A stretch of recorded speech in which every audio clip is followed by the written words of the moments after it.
Hi everyone, welcome to the Oak Hill Industrial Railroad. Let's do some switching. Morning everybody, let's finish up the switching in Oak Hill, but first we got that DT9 northbound train coming.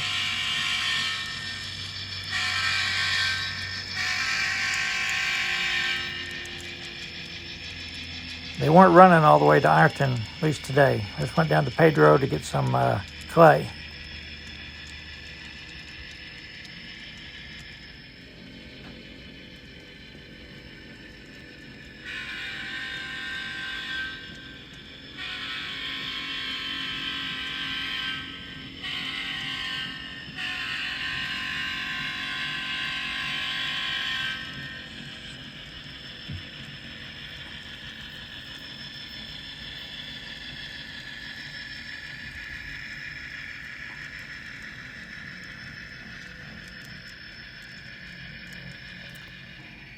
Now that he's out of the way, switcher can come out and we're going to run around the train.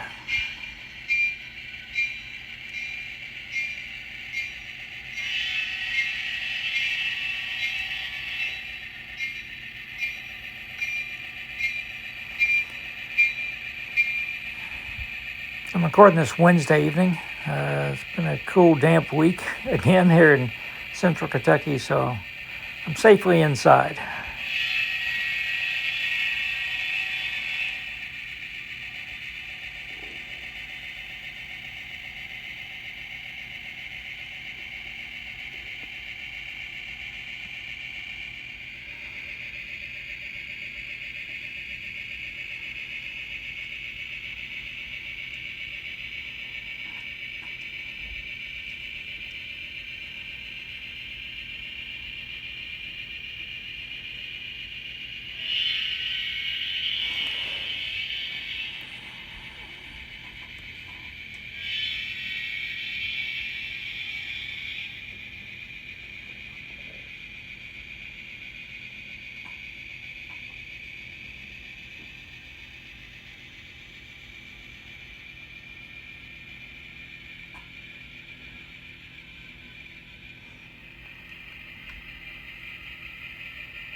Real life, this intersection, well, it goes straight through. It doesn't tee into Route 93.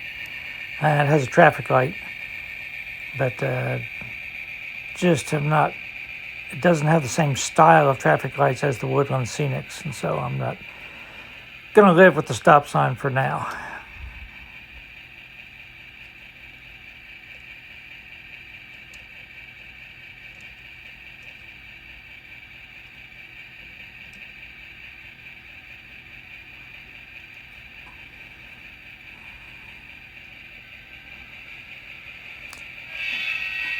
So since the gondola is on the end of the train anyhow, it just makes sense to go ahead and switch Charrington scrap first.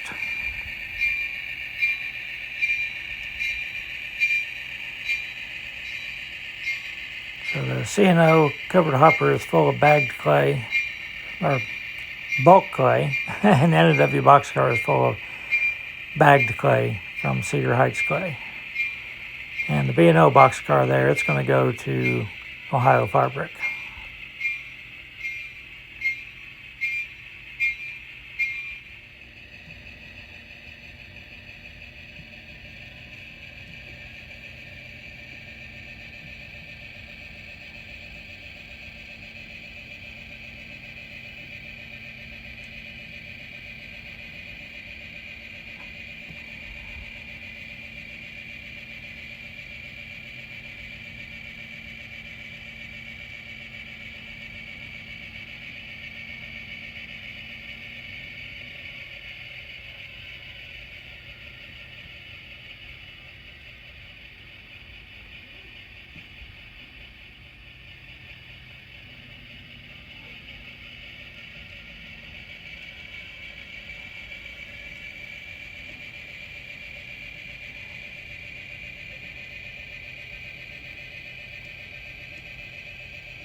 So we're going to leave the full gondola on the passing siding while we push the empty in.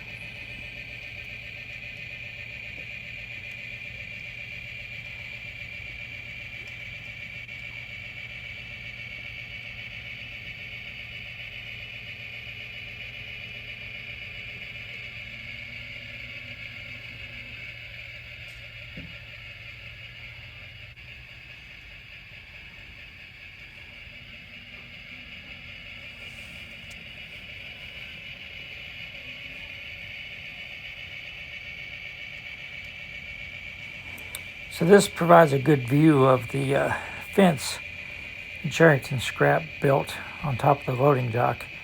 One time this was a big brickyard, as you can tell by the abandoned kilns in the back. I think there were 13 beehive kilns there. When the scrapyard came in, they just used the loading dock to load gondolas. That's why they had the big crane. And one of the historic pictures I have, you can see the boom of the crane sticking up above the locomotive that's switching Cedar Heights clay. I'm sure it wasn't the most efficient way to load cars, but they put that fence there to keep the scrap from falling down onto the tracks. And it's still like that today. But hasn't seen a rail car in over 10 years, I think.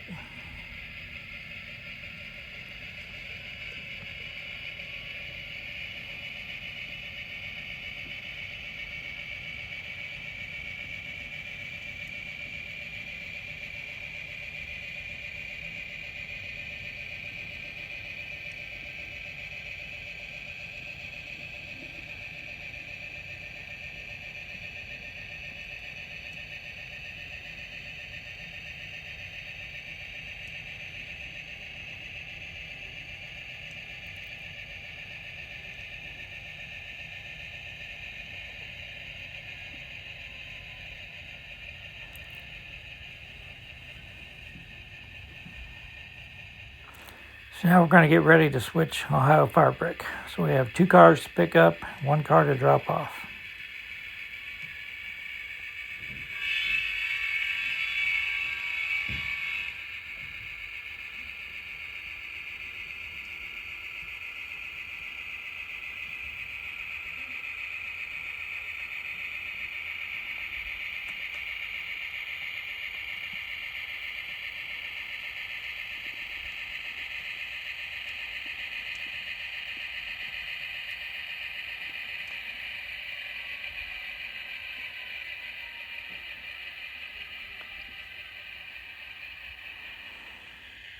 So I had to pause while we threw the switch to go down the spur.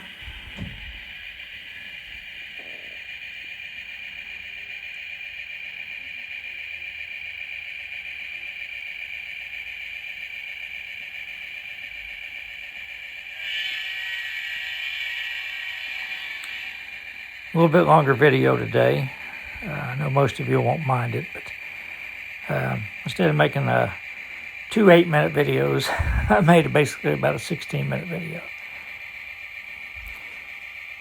And next week we can start switching Chillicothe, Douglas Avenue.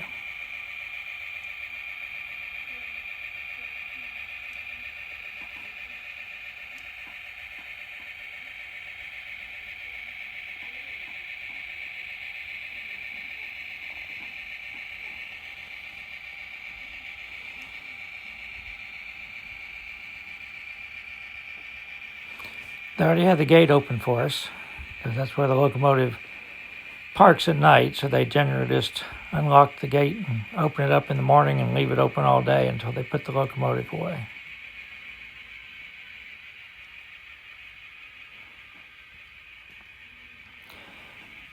So Ohio Firebrick was the last brick manufacturer in Oak Hill at this time. One time there were 5 within the city limits.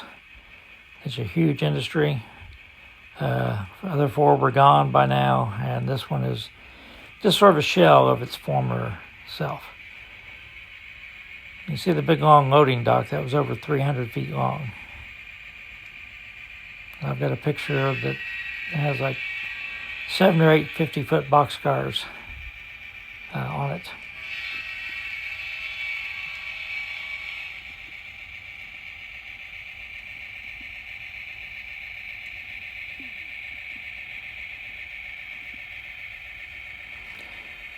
The building with the silver roof was the machine shop for the complex, and it's the only building left.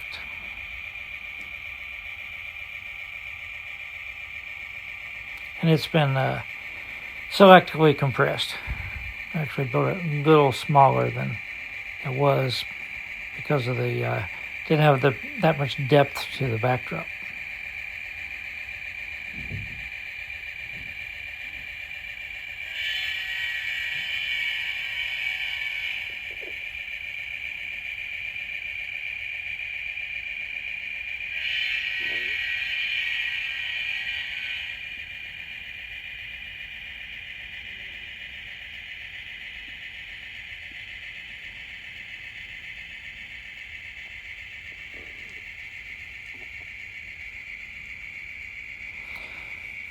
So we're just going to go ahead and put these 2 cars, couple them onto the gondola, rather than pushing them on the other side of Route 93 and then have to go get them again. And we'll just go ahead and get that out of the way now.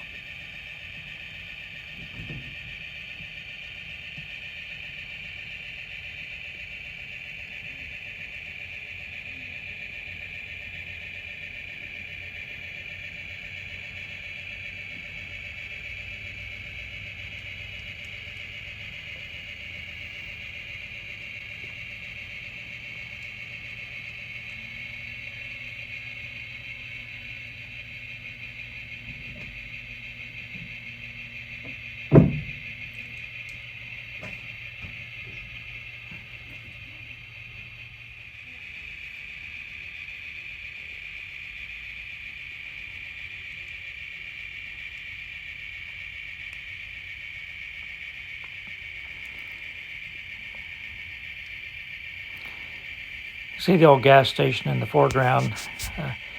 Old guy owns it. The yard surrounded by the chain link fence is full of old cars that don't offer to buy one from him. He's going to fix them all up someday. The one his favorite one is covered with the tarp, but the rest of them are getting kind of rusty.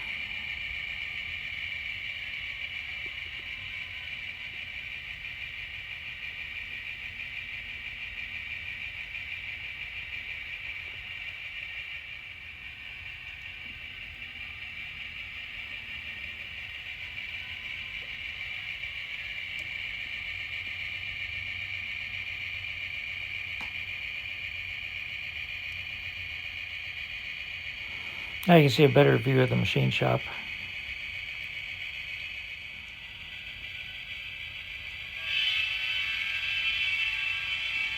The pile of clay in the background with the tarp over it, I actually took that at Cedar Heights Clay. That's how they store their clay, just on the ground behind the building.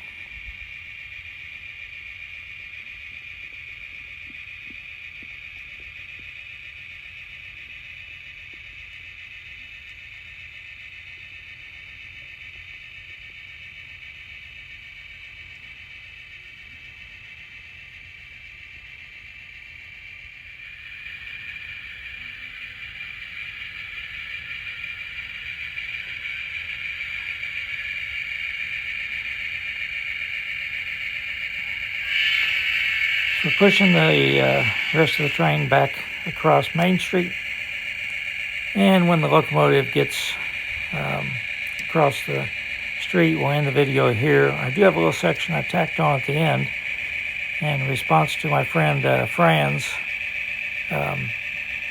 challenge to model a building foundation, because I already have one. It's on the other end of the freight house, so I thought I'd go ahead and show it in this video. And if you get a chance, check out his video, 5-Minute Modeler. He has some good stuff on there.